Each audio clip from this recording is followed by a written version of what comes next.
Граѓаните револтирани откако регулаторната комисија за енергетика повторно по 2 седмици пауза ги поскапе бензините и дизелот. По полнок Евро Супер 95 поскапува за 1 денар и ќе се продава за 74,5 денари по литар. За денар и пол се зголемува и цената на Евро Супер 98 кој ќе чини 76,5 денари по литар, додека дизелот поскапува најмногу за 2 денари. Од полнок неговата нова цена ќе изнесува 69 денари по литар. Возачите се бесни. Таксистите велат повеќе не им се исплати да возат, откако за една година цената на дизелот скокна за 50%. Велат редно време е владата како што ја зголеми акцизата за 3 денари во јануари, исто така сега да се откажа од неа за да им помогне на граѓаните и стопанството. Власта не превзема ништо, само ни бараат давачки, секојдневно се качуваат давачките.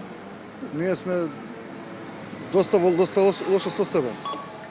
Што ќе биде понатака, не знам, и тоа се надеваме дека ќе превземат нешто.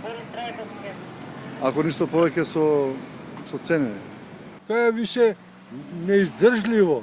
Сега е многу, камоли уште ако се покача тоа више. Не знам, не бива вака, не бива. Па не е само акциза, тоа се многу работи.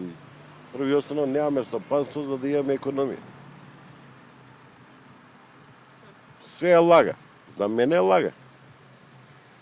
Треба да има стопанство, да имаш економија и на база на тоа, не само со задолжување. Од каде кеш пари?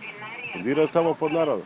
Бизнисот исто така се крене на нозе. Велат откако владата ја зголеми акцизата на стартот на 2018-та, транспортот постојано поскапува. Ако овој тренд продолжи и понатаму како што се најавува, велат наминовно ќе биде да ги зголемат и цените на производите.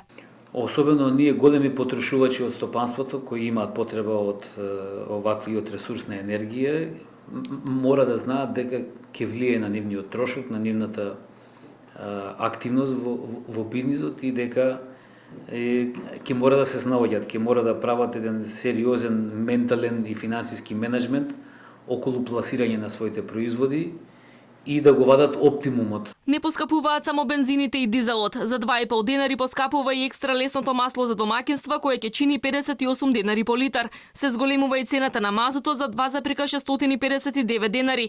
1 килограм ќе се продава за 38,409 денари. Од регулаторна го објаснуваат поскапувањето со порастот на просечната цена на суровата нафта за 4,74%, како и за скоро 1% повисокиот курс на денарот во однос на доларот во изминативе 2 недели. Светските аналитичари сметаат дека црните прогнози за пораст на цената на нафтата од сегашните 80 на 100 долари за барел до крајот на годината се достижни. Во последниве неколку дена нафтата скокна на светските берзи поради тензиите меѓу САД и Саудиска Арабија, земја која Соединетите Американски држави ја обвинија дека стои зад исчезнувањето на новинар критичар на саудиската власт на почетокот на октомври во Истанбул.